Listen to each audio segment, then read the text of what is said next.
O Última Estrada da Praia, ele nasceu de uma maneira bem marcante, na verdade, porque na época a gente ainda tinha o núcleo de especiais da RBS TV, e eles, ali em 2005, começaram, já tinham feito projetos antes, eu tinha participado de algumas coisas, eu participei como diretor do Contos de Inverno, tinha o projeto Histórias Curtas, mas ali em 2005 eles começaram a fazer algo que foi muito interessante, né? Sempre acho bom lembrar vamos dizer assim, esse momento, porque em 2005 eles fizeram, se eu não me engano, um projeto chamado 5x Érico, né, que eram tinha um modelo muito interessante, porque eram produtoras independentes fazendo conteúdo para TV aberta, produtores independentes do Rio Grande do Sul fazendo conteúdo TV aberta, primeiro baseado no Érico Veríssimo, depois em 2006 eles fizeram Quintana Anjo Poeta, e aí era um número de episódios baseados no Mário Quintana, e em 2007 eles fizeram uma série chamada Escritores, e, de alguma maneira, cada produtora era chamada para fazer um episódio que tivesse mais a ver com a sua pegada, né? E a gente, na época, tinha uma produtora chamada Clube Silêncio, né? Que era formada pelo Gustavo Spolidoro, o Gilson Vargas, o Milton do Prado e por mim.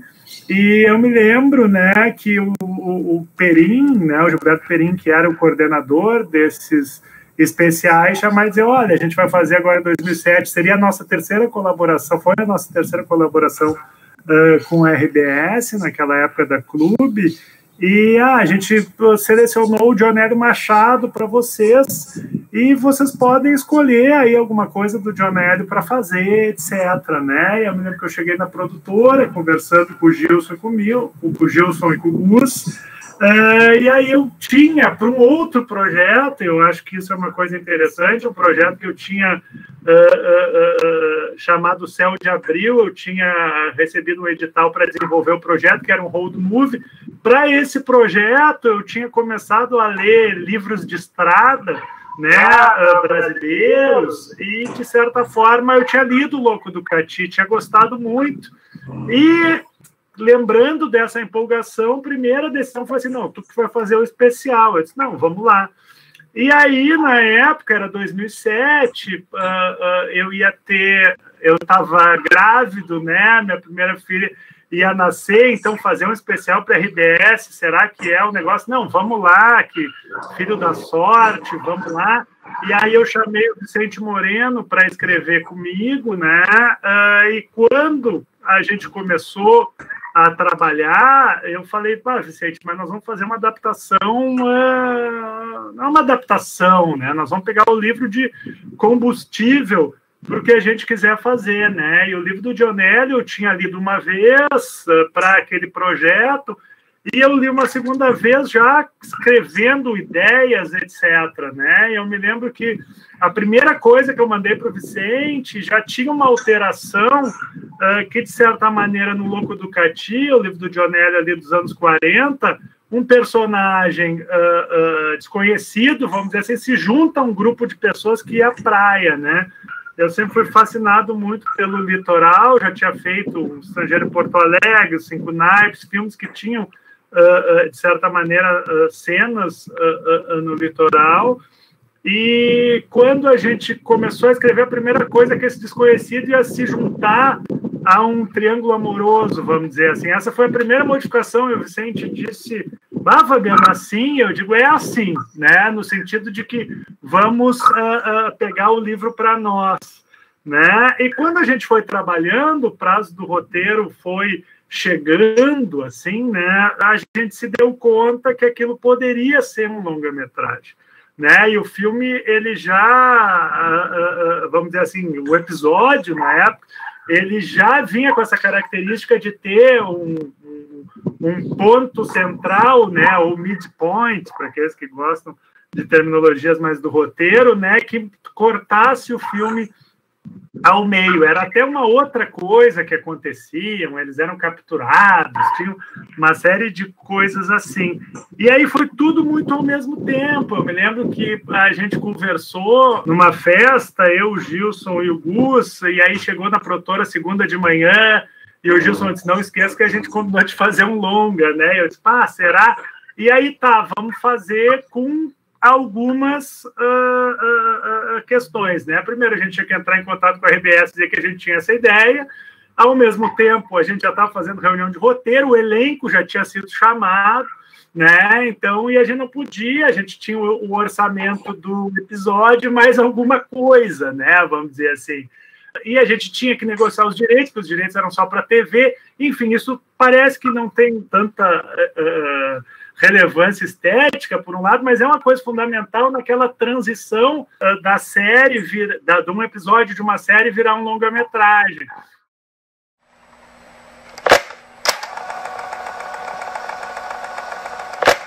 Né? E aí, ao mesmo tempo, a gente tinha que aprovar o roteiro ainda da série com a TV, então Perin ainda deu várias, vamos dizer assim, contribuições muito interessantes. Então, no primeiro tratamento, o personagem do desconhecido, ele falava algumas coisas, e aí a gente começou a conversar, não, é melhor que ele não fale. E o segundo momento também seria que o segundo momento seria só os dois personagens. Isso também foi uma decisão que a gente fez no segundo tratamento, né? E aí acabou que nasceu um roteiro que ele tinha... era o roteiro de um longa-metragem, não era um roteiro muito longo, eu me lembro que a gente queria improvisar muito nas filmagens, então era um roteiro, eu acho que tinha entre 50 e 60 páginas, e ao mesmo tempo tinha destacado as cenas que iam ser do episódio de TV, né? E aí a gente entregou o episódio de TV no mesmo ano, o filme foi rodado em 2007, né? E aí a gente, de certa maneira, finalizou o filme teve a primeira exibição no Festival de Gramado em 2010, né? E o filme estreou nos cinemas em 2011, né? Então, a primeira coisa, assim, claro que para falar da adaptação, daria para falar de outras questões, né? Mas eu acho que o importante ali foi, primeiro, pegar o livro como combustível, né? Da criação, e a gente tinha essa ideia de ter personagem que se une a um grupo e depois, né, no livro eles são presos, vão para o Rio de Janeiro, né? Não é que a gente não tivesse orçamento para isso, não tinha, né? Mas a nossa ideia não era fazer isso, né? A nossa ideia era, de certa maneira, casar um momento de ruptura daquele grupo, né? E depois colocá-los dentro ou fora, né, num huis-clos a céu aberto, né, ou seja, eles ficam vagando por lugares que a gente queria fazer um filme, né? Eu acho que também tem isso, né? Um filme que foi antes de ser rodado, ele teve uma influência muito forte, né? Não só do elenco, porque os ensaios foram muito interessantes e muita coisa foi criada também no ensaio, e o Vicente, que foi o corroteirista e assistente de direção, ele transcrevia diálogos que a gente inventava nos ensaios e trazia para o roteiro. E também uma outra coisa que foi muito importante para a gente foi que a gente fez, né, o Vicente, acho que 2 vezes, né, a viagem dos personagens, né? Então a gente conseguia colocar no roteiro coisas que as locações estavam nos dizendo como dramáticas, né? Então, por exemplo, tem uma cena do filme que eles entram na rodoviária de Osório e está escrito Terra de Areia, em vez de Terra de Areia, que é o lugar que eles vão. Isso a gente não se deu conta na hora que foi filmar. Quando a gente foi fazer uma visita de locação, estava aquilo. E aquilo sugeriu um diálogo que depois foi incorporado no ensaio e foi incorporado na filmagem. Então, nem tudo foi inventado na filmagem, né? Mas as coisas... Ocorreu um momento de invenção muito forte a partir do instante que vamos fazer um longa-metragem. Nem foi tanto tempo assim, né? A gente sempre brinca que às vezes a gente tem uma ideia e só consegue filmar 10 anos depois. Não, esse filme teve uma coisa muito interessante, que da gente ser chamado para fazer um episódio de série até a gente estar filmando, não foram 6 meses, né? Então foi muito rápido. Ao mesmo tempo, essa espécie de ebulição fez com que a gente tivesse, né, esses entrecruzamentos, né, entre a pesquisa de locação, com o ensaio, com o roteiro, com a direção, que às vezes num processo mais, vamos dizer assim, estanque, nem sempre as coisas acontecem. Às vezes, não, vamos buscar uma locação que, de certa maneira, caiba perfeitamente em como essa cena está descrita, né? Não, às vezes a locação ela queria nos contar uma coisa que a gente não tinha contado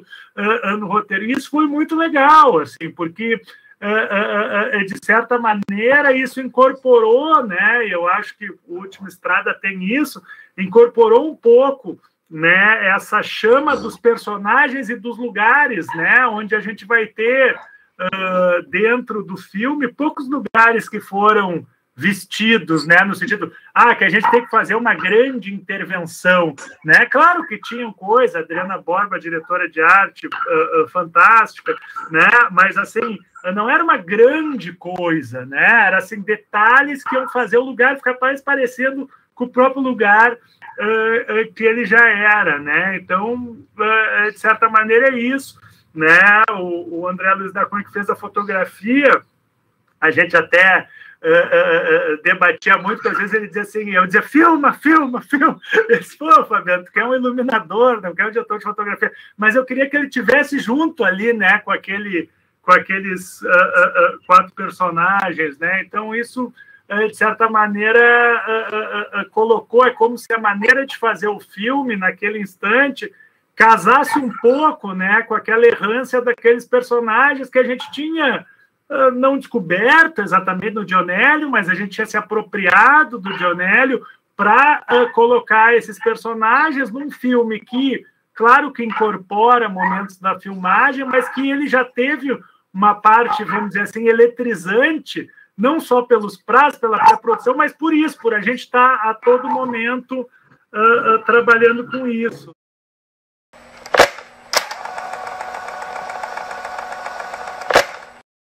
Enfim, tem uma coisa que tem um pouco a ver com isso, mas não muita, mas a gente rodou em 2007, foi o primeiro filme que eu fiz digital, eu já tinha feito vários curtas, 16, 35, Super 8, já tinha feito, e a conversa sobre digital, ela geralmente se resumia assim, fica mais bonito, fica menos bonito, geralmente fica menos bonito, é isso.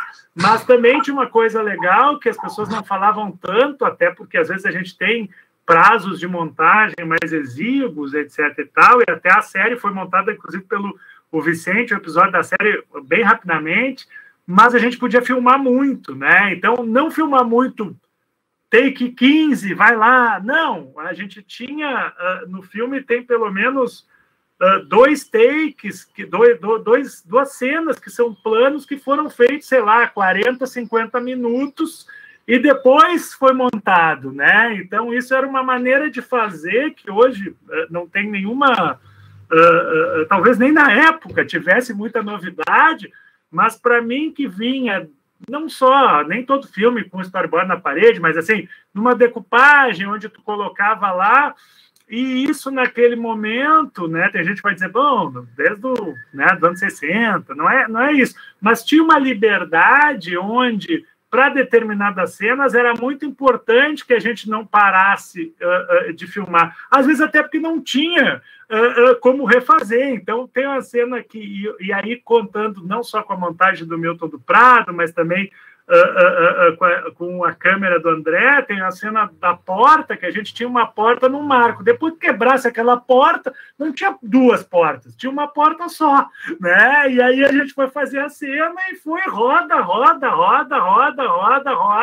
E, claro, o fotógrafo também, a gente tinha conversado, mas ele também teve a perícia de, naquele momento, vamos dizer assim, né, pensar em pontos de corte para o próprio montador, e aí a gente vê a cena, e a cena foi feita uma vez só, 40 minutos, né? Mas não dava para dizer assim, né? Até porque não tinha como o figurino ser de novo ficar do jeito que ele estava, não é que fossem condições precárias, né? Mas eram condições que pediam uma certa postura e que a gente foi não descobrindo, mas que foi muito interessante quando isso aconteceu, né? Então, eu estou contando algumas coisas, nem tudo tem a ver com o que vocês perguntaram, mas é porque são não exatamente acasos, mas são questões que foram, e eu acho que aí vamos dizer assim, que o filme tem isso, assim, as próprias dificuldades do próprio filme parecem ter a ver com as dificuldades da jornada daquele pessoal. Então,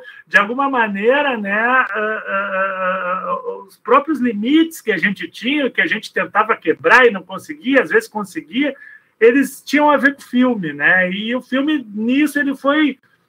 Eu não vou dar uma porcentagem aqui, mas ele foi quase todo rodado na ordem, né? E isso também é uma coisa que...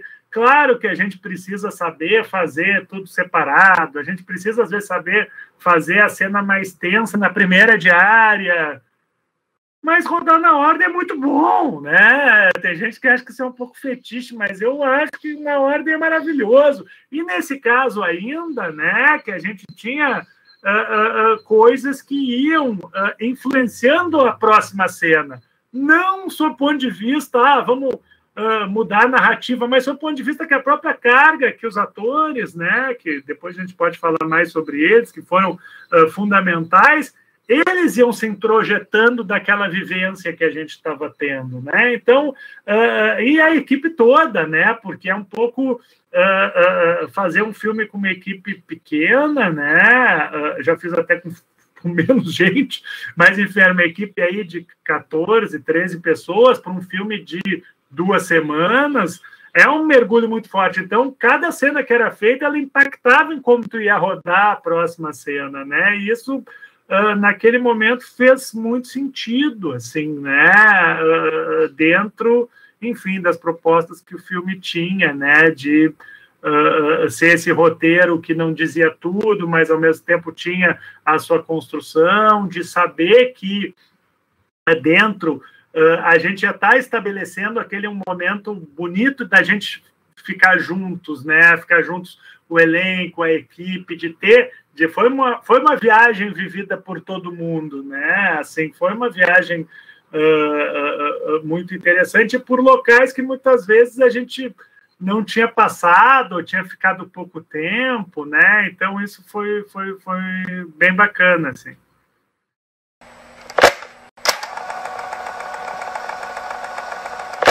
É um filme, né, que ele claro, a gente tem mais atores, né, a gente tem vários atores no filme, mas ele tem como foco, né, 4 atores, né, depois tem outros personagens também que foram maravilhosos, atores que foram maravilhosos, mas até porque é quase né, de certa maneira tem um espelhamento do trabalho que foi feito com esses atores, né? Então, a primeira questão que eu acho que foi importante foi a escolha, né? Eu acho sempre que quando a gente vai pensar num filme, eu não gosto de dizer porcentagem, né? Mas uma porcentagem grande é a escolha do elenco, né? A escolha de tu ter pessoas que, de certa maneira, vão estar vivendo aquele sonho contigo, né? É claro que alguns filmes isso acontece de uma maneira mais instintiva e outros têm que fazer modificações, mas no caso do Última Estrada da Praia, o quarteto que eu queria é o que está no filme, né? Então essa é a primeira coisa. Quando eu e o Vicente a gente começou a escrever, a gente começou a pensar, primeiro, quando a gente começou a escrever, a gente não tinha muita ideia qual seria a idade daqueles personagens, né? A gente colocou lá 25 anos, mas a gente não sabia se era 25, 35 ou 18, né? A gente ficou... E isso também foi uma ideia, assim, né, de pensar, assim, que a própria escolha dos atores me parece que influenciou muito a escritura do roteiro, né? Quando a gente fez assim, vamos pensar em quartetos, esse aqui, etc e tal, não só pela capacidade do elenco, mas por pessoas que pudessem ter a ver com o próprio filme, né? Então, eu me lembro que o Contreras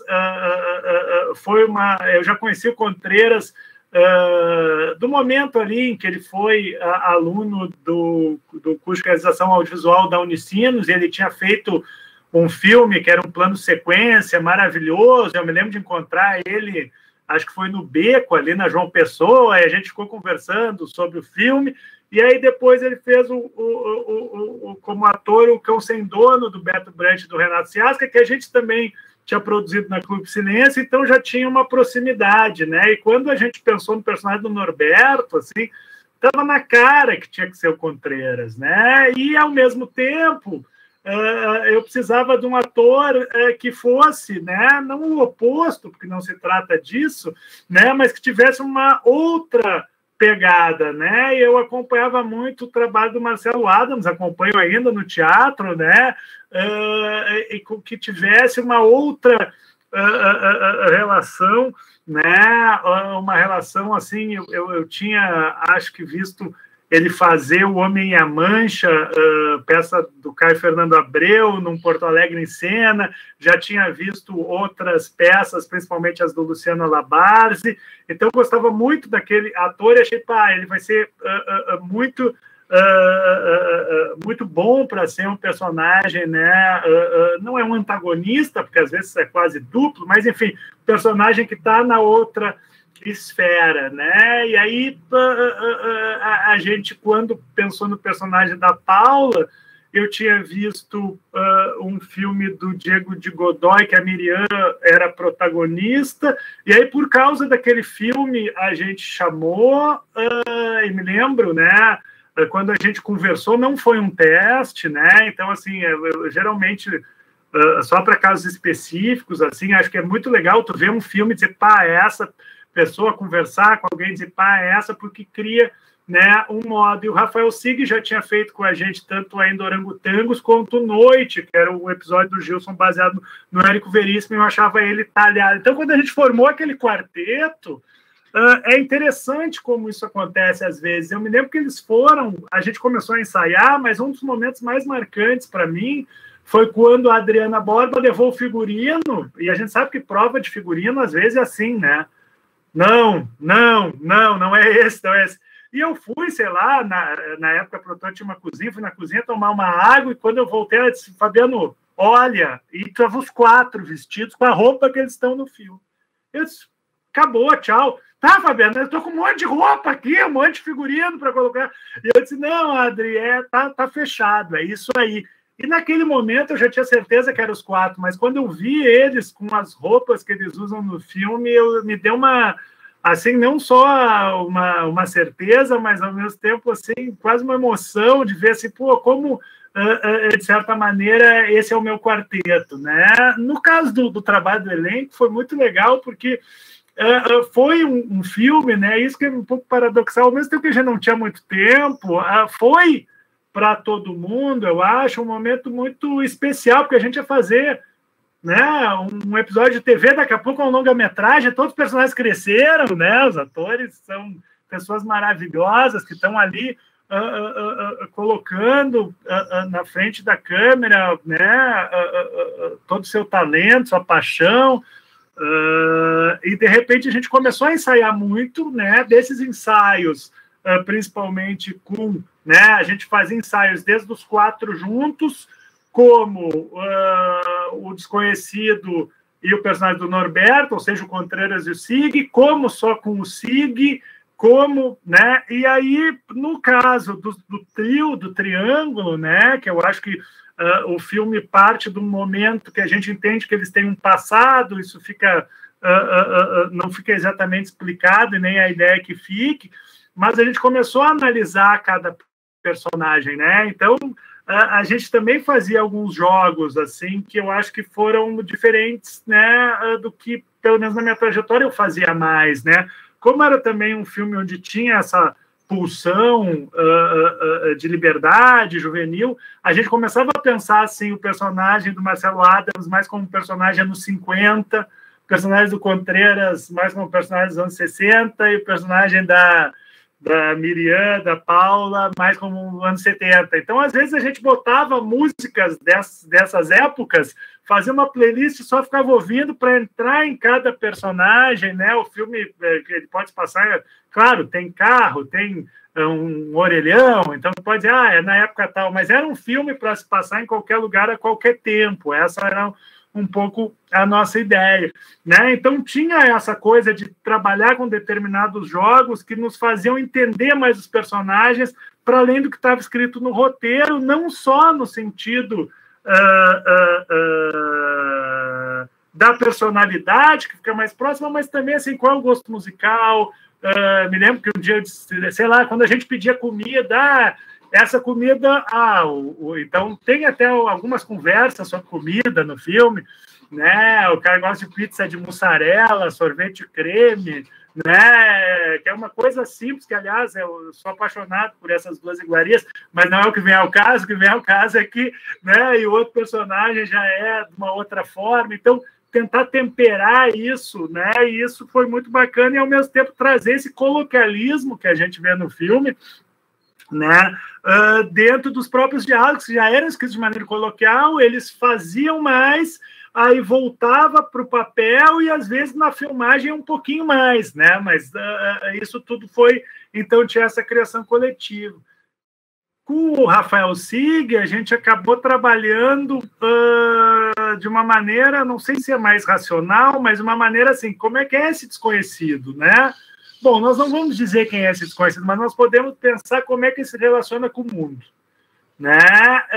E aí a gente trabalhou com, primeiro, um personagem que fosse muito ligado aos 4 elementos, né? Então ele tem uma coisa assim com a terra, com a água, com o ar, com o fogo, era uma coisa que nos parecia bem interessante. E outras 2 questões, uma era mais a ver uma relação com a infância, né? Ou seja, ele fazer coisas que, vamos dizer assim, quando as pessoas começam a ligar para outras, elas já não fazem mais, né? E, ao mesmo tempo, uma relação com uma certa,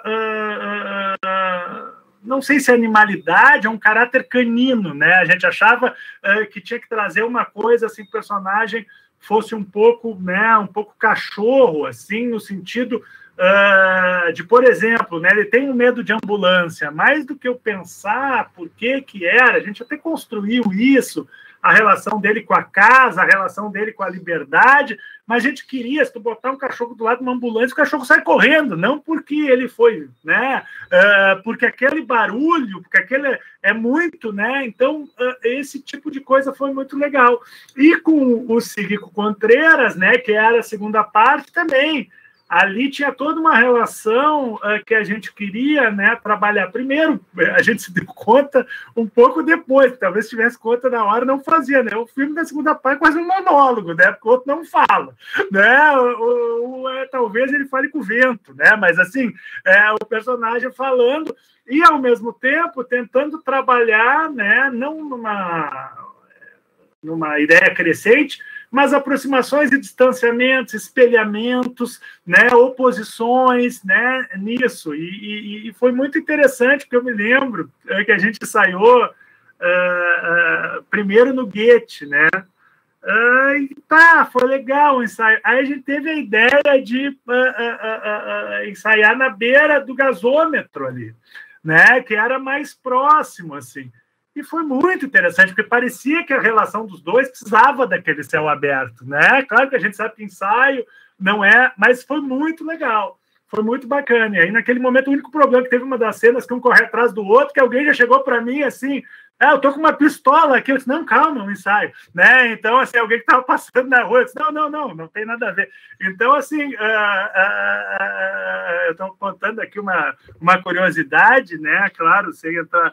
Mas o que é importante, né? O importante é que, de certa forma, a gente precisava daquele céu aberto. Aí depois a gente ensaiou na Redenção, né? Foram ensaios, assim, muito importantes.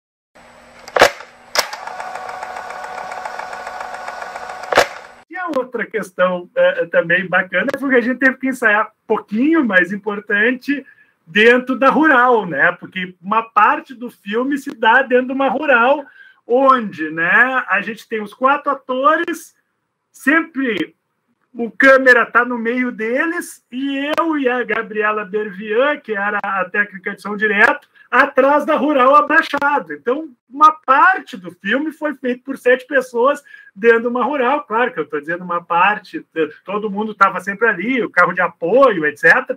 Mas isso também foi muito legal, né? Então, a gente estava muito juntos, né? Às vezes a gente vai fazer uma cena num outro tipo de filme, o cara fica com o vídeo assiste lá, vai até o tal lugar, etc. Não, ali a gente estava o tempo todo, né, dentro dessa Rural, e eu me lembro que era uma coisa assim, daqui a pouco, assim, acabou, eu queria ir dentro da Rural, já estava quase, né, o Rafael Sig, né, então teve muito isso, assim, esse ensaio com esse quarteto, que, claro, se a gente olhar os outros personagens do filme, também a gente ensaiou bastante, também a gente colocou, e aí tu pega esse tipo de energia que estava se colocando, né, dentro dessa viagem que o filme propõe, né? Então foi um trabalho muito bacana, assim, com o elenco, eles foram ótimos, assim, uma admiração profunda por cada ator que fez esse filme, né? E que,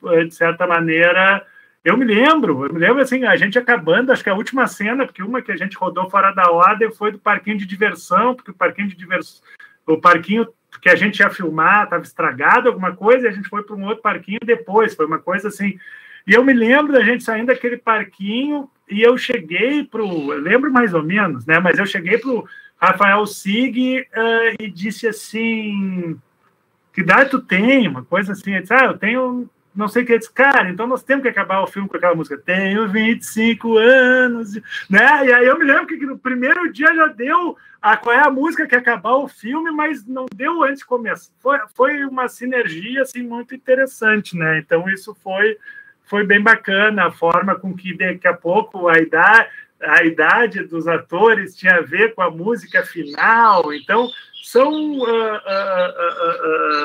vamos dizer assim, momentos do filme, né, em que é bonito quando isso acontece, né, as coisas se entrecruzarem da maneira como o Última Estrada se entrecruzou.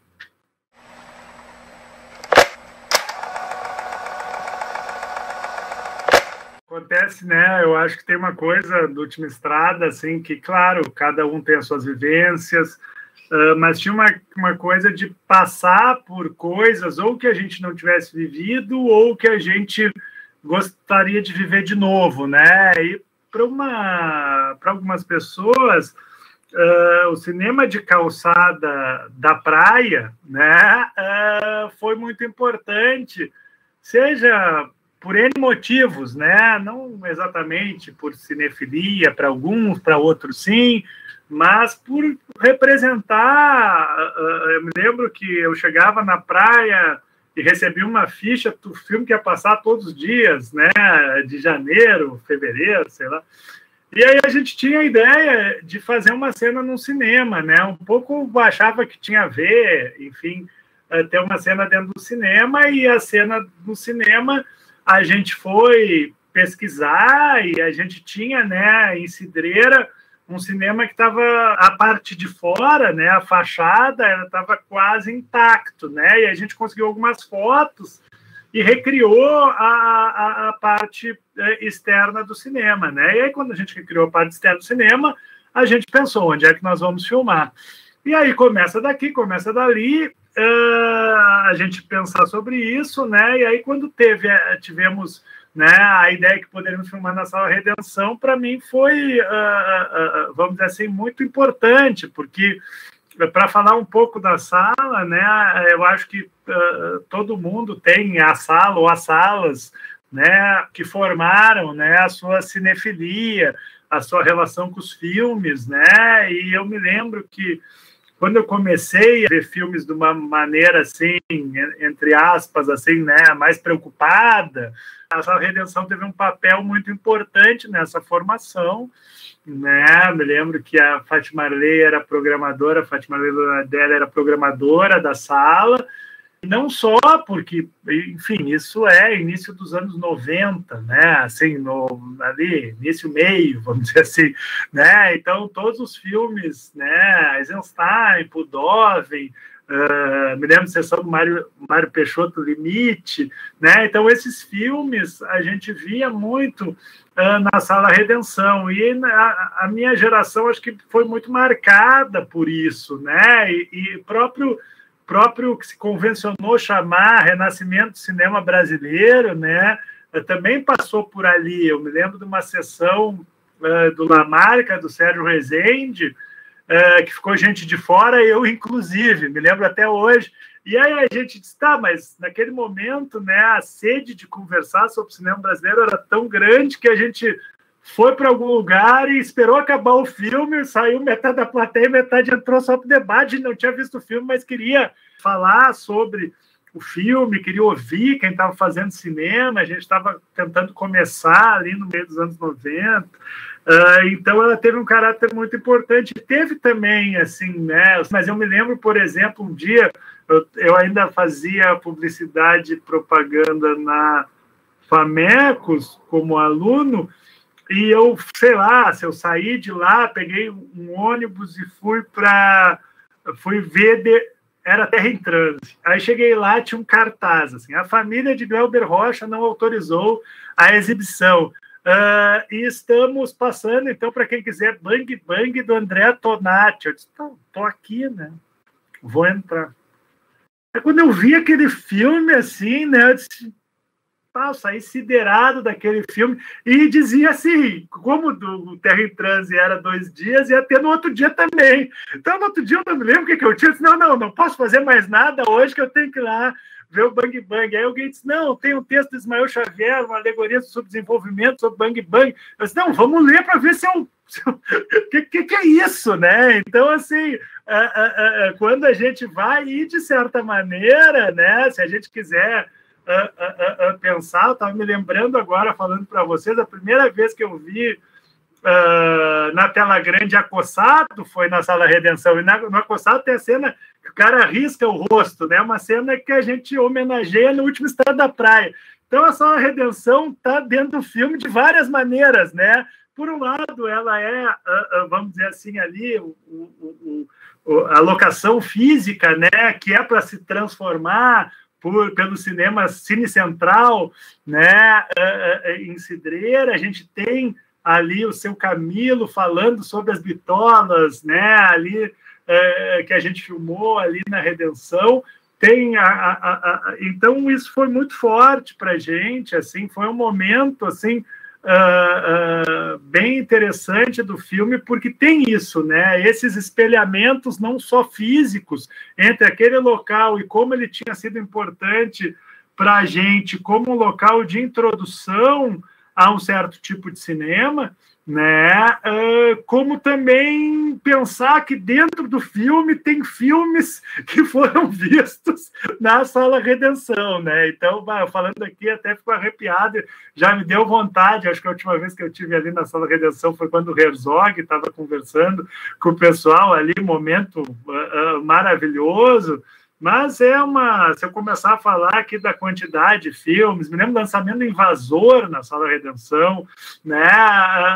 Me lembro de sair do Invasor e para casa acabar um projeto para o IECine, né? Então, assim, sempre nessa batida, assim. Então, a presença da Sala Redenção, ela acaba tendo múltiplas, né, implicações para mim, né? Para o filme, ela está ali centrada em uma questão importante, né? Porque acho que dentro do filme tem o parque de diversão, tem o cinema, né? Tem a sorveteria, tem uma série de locais que passam, né?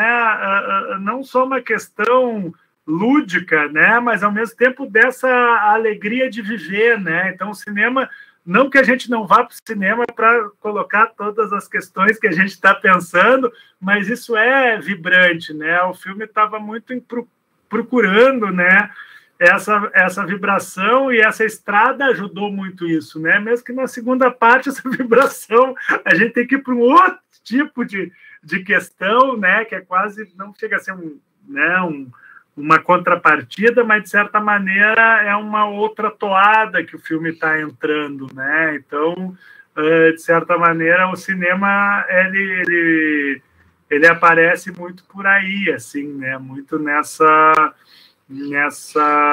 presença do cinema dentro do filme, né? Não só no momento em que eles vão ao cinema, né? Isso era uma coisa que a gente discutia muito. Eu me lembro que quando a gente... foi um filme muito falado de cinema fazendo o filme.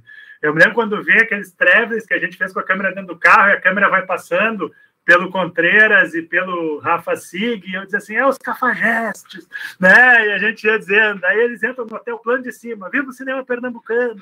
A gente estava num momento assim muito em cima, né, de questões que naquele instante, né, eram importantes, e acho que a questão do cinema era isso. Eu me lembro que uma das coisas que eu fiz, numa das vezes que eu reli o roteiro, eu ia citando alguns filmes que eu... Claro, né, o John Neto escreveu, o livro foi lançado nos anos 40, mas eu olhava, isso aqui me parece tal realizadora ou tal realizadora que filmou posteriormente, e a gente ia um pouco isso, sem ser um filme, tentando, pelo menos, não fazer um filme que fosse só um pastiche de referências, né, mas que isso tivesse entranhado dentro da gente, né, e foi um pouco essa ideia, né, dessa vivência também ser um pouco isso, né? Eu me lembro que quando a gente... As coisas vão, né? O cinema vai, a arte vai se relacionando com a gente de uma forma que não é exatamente consciente, é inconsciente, mas eu me lembro que o Marcos Mello, uma vez mandou um e-mail assim: Fabiano, estou saindo de uma sala de cinema com um filme que tu ia adorar, o Jerry, do Gus Van Sant, né? E era um filme que a gente gostava muito, que eram os dois caras, e aí na segunda parte a gente lembrava muito do Jerry, mas alguém disse assim, não, mas se fosse o Jerry, eles não achavam uma porta no meio. Eu disse, não, mas é que vai indo, né? Então, teve muito isso, né? E acho que aí, só para tentar fazer a volta, né? Acho que a Sala Redenção, ela representou para a gente muito isso, né? A gente, eu me lembro que, por exemplo, para mim, como realizador também, ela foi muito importante. Eu me lembro que quando eu fiz meus primeiros 3 curtas, conseguimos fazer uma programação lá com 3 curtas que eu tinha feito, 2 em 16 e 35, foi muito legal, né? E foi uma coisa muito bacana, assim, e conseguir passar os nossos filmes, sempre aberto para passar nossos filmes, também é muito bacana, né? Não só falar como espectador, mas como quem já teve alguns trabalhos exibidos na sala. Então, como tu disse, a gente está louco para voltar para lá. Eu também, assim, acho que é um espaço maravilhoso, assim, que bom que ele está ali para todo mundo ver dentro do filme, né? Isso acaba ganhando, né, uma outra conotação nesse momento, mas é uma sala que eu, enfim, daqui a pouco eu não paro de falar de tanto que eu amo a sala, mas é muito bacana.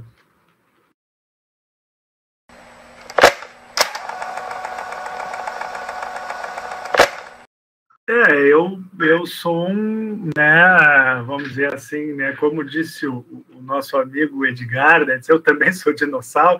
Bom, enfim, né, eu sou um dinossauro das salas de cinema de calçada. Claro, eu vivi até o momento em que várias salas estavam fechando e a gente começou a ficar mais restrito, né, mas de alguma maneira eu acho que a importância é justamente quando o cinema ele se propõe, né, e ele é, de fato, né, não só um lugar onde a gente vê um filme, é um lugar onde a gente vê um filme dentro de um contexto, é um lugar onde a gente sai do filme e conversa, é um lugar que a gente sai do filme, conversa e está, né, geralmente em uma cidade, e essa experiência ela é a amálgama de uma possibilidade de pensamento diverso, né? Onde a gente vai conseguir construir, debater questões da nossa vida, questões da existência, questões da vida do outro também, né? E de certa maneira tem isso, né? Como para mim, o cinema é uma coisa que sempre evoca a memória, né? Então, por exemplo, ontem eu liguei a TV aqui no Canal Brasil, estava passando o Whisky, né? O filme uruguaio. Eu me lembrei na hora, esse filme eu vi em 2004 no Festival de Gramado, a gente estava, enfim, tinha passado 5 Nights, que era um outro curta que eu fiz, a gente estava meio cansado no dia, entrou aquele filme e a gente começou a ver os planos maravilhosos que aquela dupla uruguaia fazia, né? Então, assim, vai evocando uma coisa, né? Foi engraçado que vocês falaram na Sala Redenção, eu comecei mentalmente a ir para 2 lugares, né? Um, Cinema 1, a Sala Vogue, que era ali na Garibaldi com a Independência, onde eu me lembro de, por um irmão mais velho de um colega de colégio, tinha conseguido 2 ingressos para ver a estreia do Feliz Ano Velho,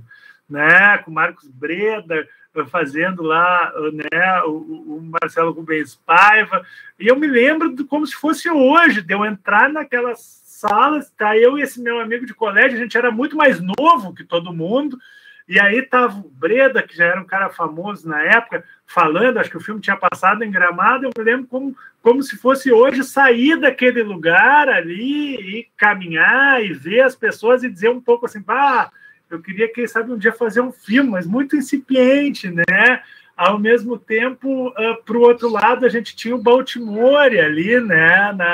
Na Oswaldo Aranha, que, claro, tinha um Bristol, não sou da geração ali que o Bristol era, mas eu me lembro de ver, sei lá, filmes ali que foram muito importantes, né? E que a gente saía dali para a Redenção, às vezes no domingo, né? E o cinema como uma representação importante do pensamento dentro da malha urbana da cidade, né? E claro, se a gente vai pegar né, essa própria ideia da experiência,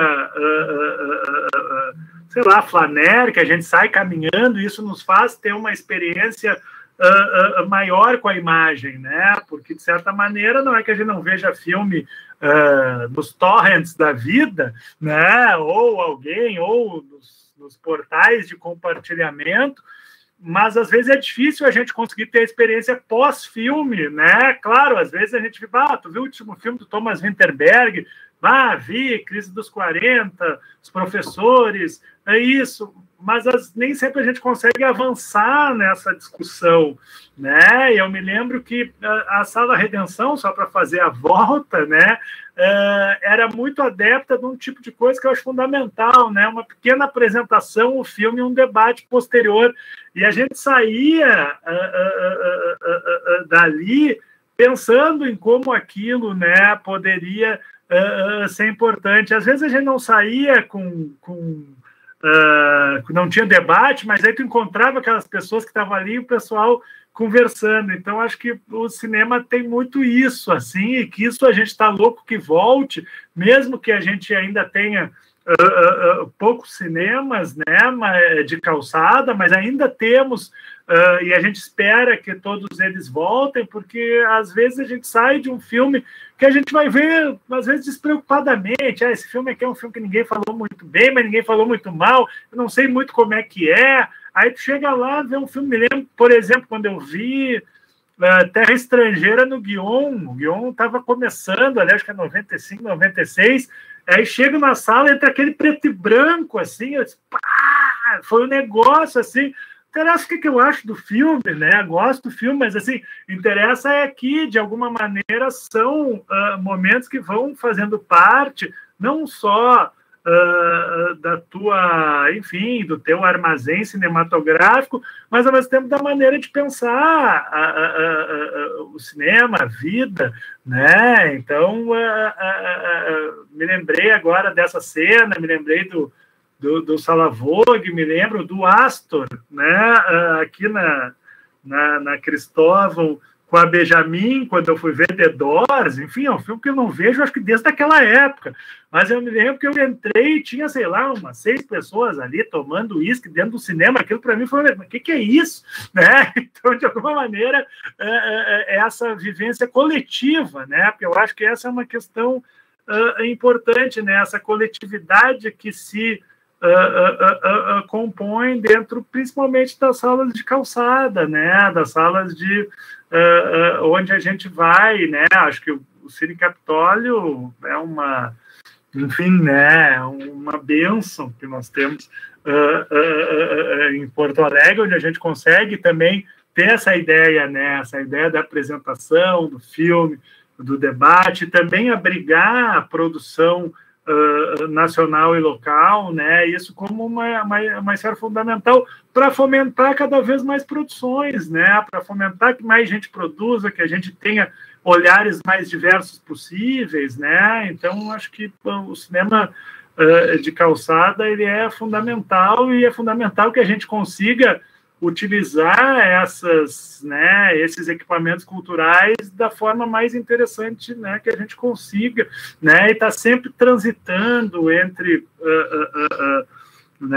várias pessoas, vários olhares, várias gerações, é um pouco isso, assim, não sei se eu me perdi, mas pelo cinema de calçada eu me perco, não tem problema.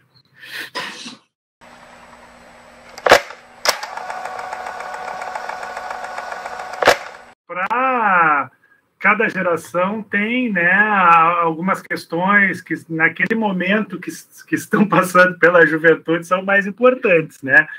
Se a gente for ver, o Última Estrada ele procura, de certa maneira, fazer no seu primeiro movimento, né, algo que ao mesmo tempo procura flagrar uma certa pulsação de vida, né? Mas ao mesmo tempo ele não quer mostrar, assim, por exemplo, os personagens têm determinados comportamentos culturais, os personagens, né? Ele de uma maneira, embora seja um filme focado com uma câmera que está atrás dos personagens, etc e tal, até talvez a maior influência seja de uma coisa que acontece em várias gerações, é chegar de madrugada e dizer vamos para a praia de alguma forma e ir de qualquer jeito, etc e tal, mais do que eu vou para a praia e faço determinada coisa, né? Então, acho que tinha isso. Ao mesmo tempo, a gente queria ter na prosódia, né, dos atores, na fala, uma coisa que trouxesse muito para uma coisa próxima, né?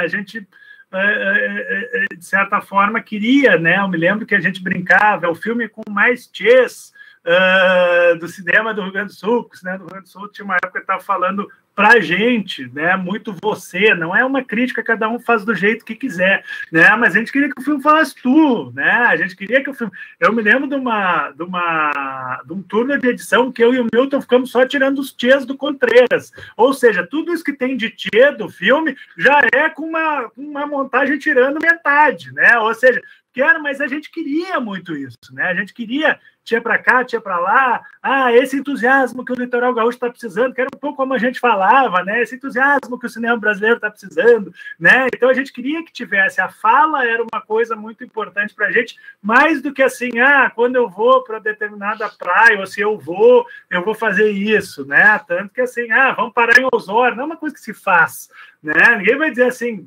né? Eu quero ir para Capão, mas quero passar, tem gente que vai almoçar no restaurante e tal, mas isso não é. Então, o filme, ao mesmo tempo que tinha essa ideia de fotografar essa pulsação, ao mesmo tempo que tinha a ideia de colocar as falas que a gente achava que tinha, ele tinha quase uma preocupação de tentar fazer algo que pudesse ser de qualquer época, né? Que pudesse não restringir tanto que talvez... não tem nenhum personagem que carrega um livro, por exemplo, né? Assim, não é isso, né? Assim, a ideia não é aí que já fiz filmes que para mim fazia sentido colocar um personagem com um determinado comportamento que fosse isso. Isso não, né? Ao mesmo tempo, se tu for olhar, é um filme que sempre se fala sobre juventude, os personagens são jovens, mas pensando que a juventude vai até os 30, né? Assim, já é uma outra ideia de juventude se a gente pegar outros filmes. Não é uma juventude dentro daquele aspecto, né? Se a gente pegar filmes outros assim, é o personagem com uma crise, eu vou sair de casa ou não vou, ou se eu vou ter um relacionamento amoroso ou não vou. Essas questões, o relacionamento amoroso está no filme, mas não é uma questão assim, eu estou preocupado se é isso ou se é aquilo, né? Isso está colocado muito. Era uma ideia de colocar tudo isso no liquidificador, né? Então, isso, de alguma maneira, de certa forma, o filme é mais borrado nesse aspecto para mim. Borrado até uma coisa que a gente usava na própria montagem.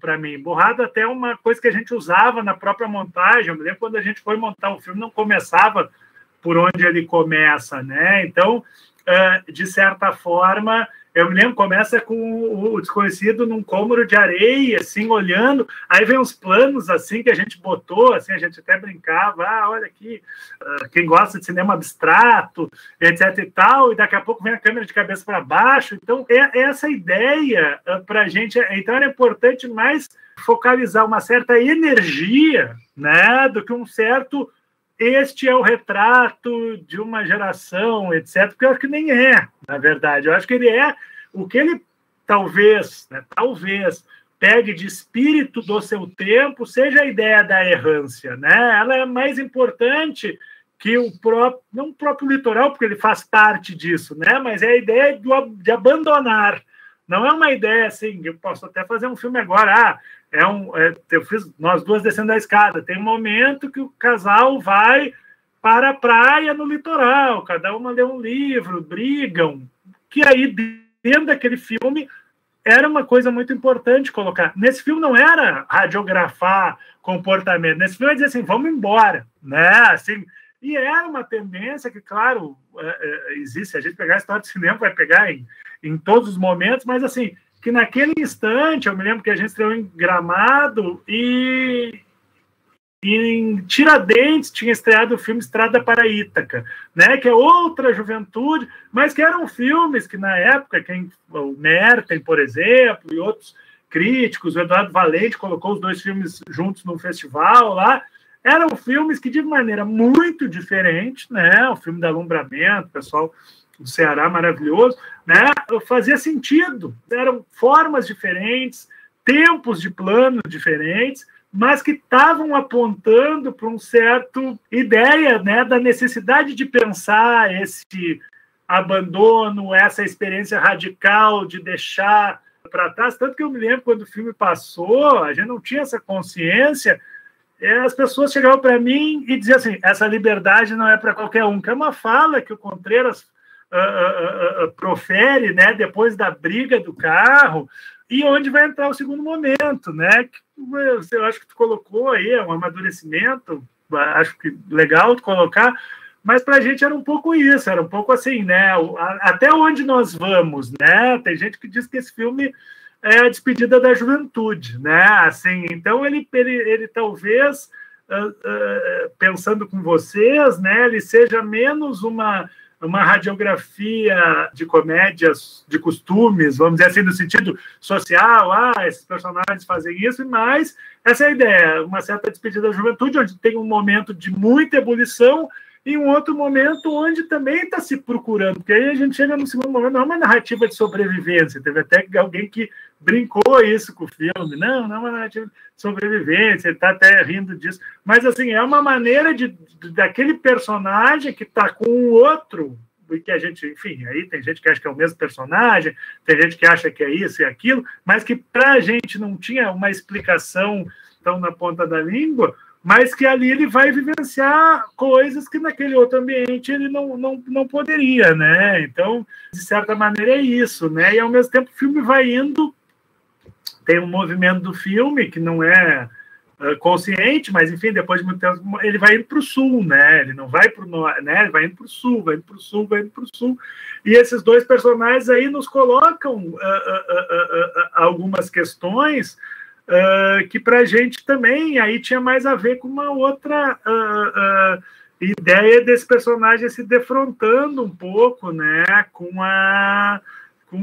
as suas questões, né, sem tentar passar para o outro as suas questões. As questões é dele com ele, embora ele tenha ali, não dá para chamar de interlocutor, mas ele tem uma companhia, né, e acho que entre, né, momentos mais tensos e momentos mais carinhosos, eles conseguem ter uma bela jornada, né? E tanto que um dos momentos que eu mais gosto do filme é justamente o momento de abraço dos dois personagens, né? Isso, para mim, eu me lembro que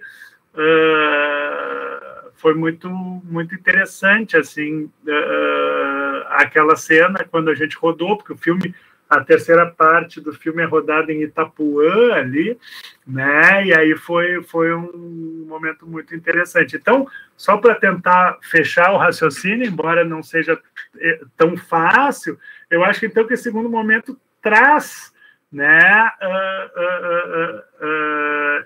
essa pegada de justamente essa defrontação onde, né, esse momento que o personagem se defronta com ele mesmo, com as questões, vamos dizer assim, mais radicais que ele se coloca, né? E aí, enfim, é um pouco essa medida do filme. É claro que se a gente for fazer uma análise maior, aí a gente vai ver que muitos primeiros filmes são road movies. Se a gente pegar, por exemplo, o Dromedário no Asfalto, do Gilson, também é um road movie que é de... Claro, um personagem vai encontrar o pai, né, mas que também é em direção ao sul, né? Então, a gente pode fazer determinadas ligações, ou com outros filmes também, né? Mas, naquele instante, eu acho que foi um momento muito, vamos dizer assim, eu percebo aquela... E, claro, isso não quer dizer que não tenha, né,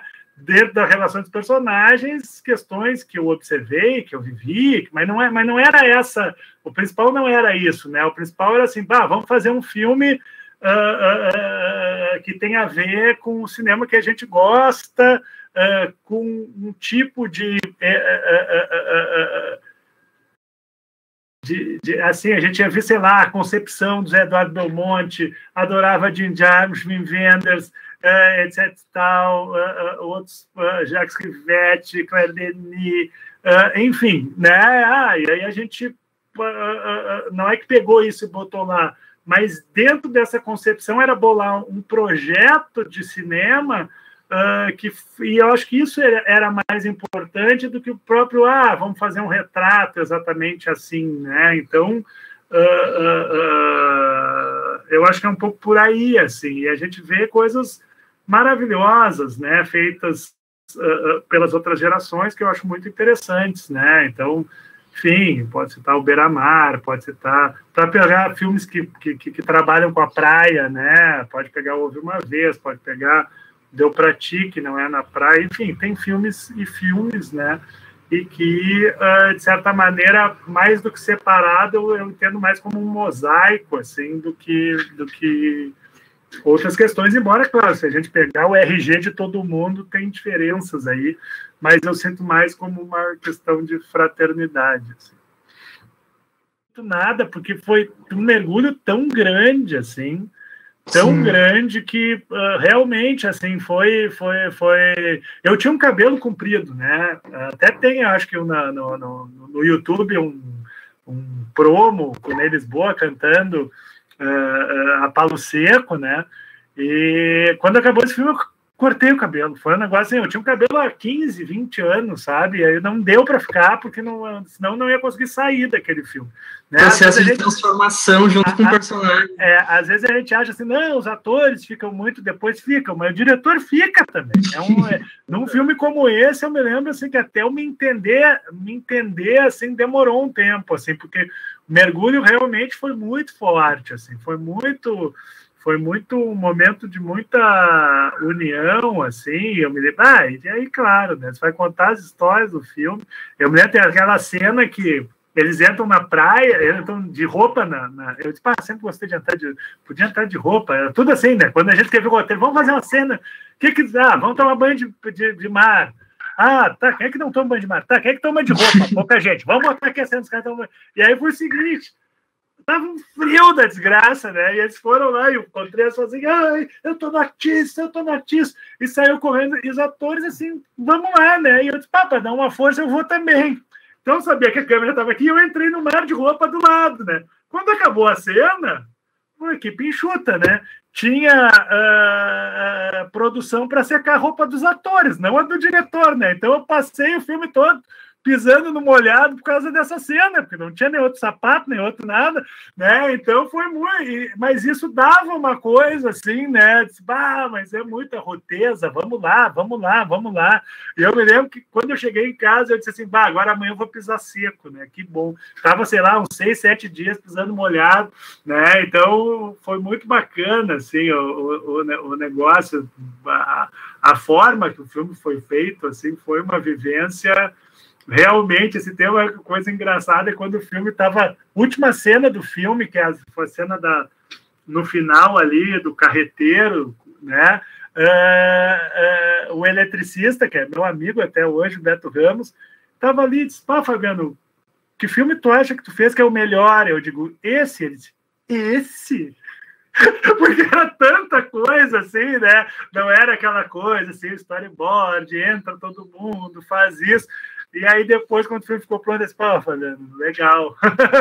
Mas eu me lembro que foi uma coisa assim, foi muito bacana assim, a maneira de fazer. Foi realmente, né? Foi muito bom ter participado disso tudo, assim, foi realmente muito legal.